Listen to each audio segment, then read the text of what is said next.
आम्ही प्रत्येक जण आपल्या आपल्या पद्धतीने स्वबळ म्हणणार की मैत्रीपूर्ण लढत, आम्ही प्रत्येक जण आपल्या आपल्या पद्धतीने कामाला लागलेलो आहे. प्रत्येकाला कारण का खऱ्या अर्थाने अगर आपल्याला आमच्या पक्षांमध्ये, कारण का ह्या सिंधुदुर्ग जिल्ह्यामध्ये तुल्यबळ ताकद आहे. शिवसेना म्हणो किंवा भारतीय जनता पक्ष, तुल्यबळ ताकद अगर असेल तर युती करून, महायुती करून आम्ही बंडखोरीला कशाला आम्ही प्रोत्साहन देऊ. आजच्या तारखेला उदाहरण कणकवली नगरपंचायत तुम्ही बघा, उभाटाकडे उमेदवार आहेत का? जिल्हा परिषद मध्ये उभाटाकडे 50 ते 50 उमेदवार उभं करण्याची क्षमता महाविकास आघाडीची आहे का? ते कितीही तुमच्या समोर आणत असतील. मग ह्याच्यापेक्षा मैत्रीपूर्वक लढत लढवायची आणि मग नंतर महायुती म्हणून आपण एकत्र यायचंच आहे. त्याच्यामध्ये काही दोन विचार नाही. आणि प्रत्येक जण कामाला लागलेला. आता तुम्ही काल सावंतवाडीमध्ये बघितलं, बाकी अन्य तालुक प्रत्येक जण आपल्या आपल्या पद्धतीने कामाला लागलेला आहे. तुम्ही फक्त मूड मध्ये या.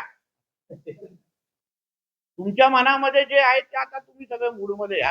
आणि मला हेही एका शिवसेनेच्या नेत्यांनी सांगितलं, वरिष्ठ नेता आहेत ठाण्याचे, की रत्नागिरीमध्ये जेव्हा एकनाथ शिंदे साहेब आलेले तेव्हा आमच्या स्थानिक इकडच्या शिवसेना नेत्यांनी पण स्वबळाचंच त्यांना सांगितलेलं आहे.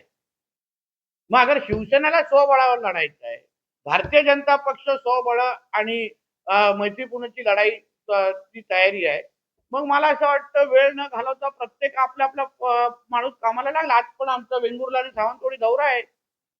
आमच्याकडे प्रत्येकाकडे 50-50 सक्षम उमेदवार आहेत, रेडी आहेत. आता भांड्याला भांडं लावणं आमचं काम नाही. शेवटी जनतेला विकास हवाय. जनतेला कोण किती भांडते याच्यामध्ये लक्ष देणं नाही. तर आमचं म्हणणं आहे की अगर आमच्या नेते मंडळांच्या समोर अगर कुठला निर्णय झाला असेल आणि त्यानुसार भारतीय जनता पक्षाचा कार्यकर्ता कामाला लागलेला आहे. आता परत परत आम्ही मीडियाच्या समोर इंटरव्ह्यू का देत बसायचं?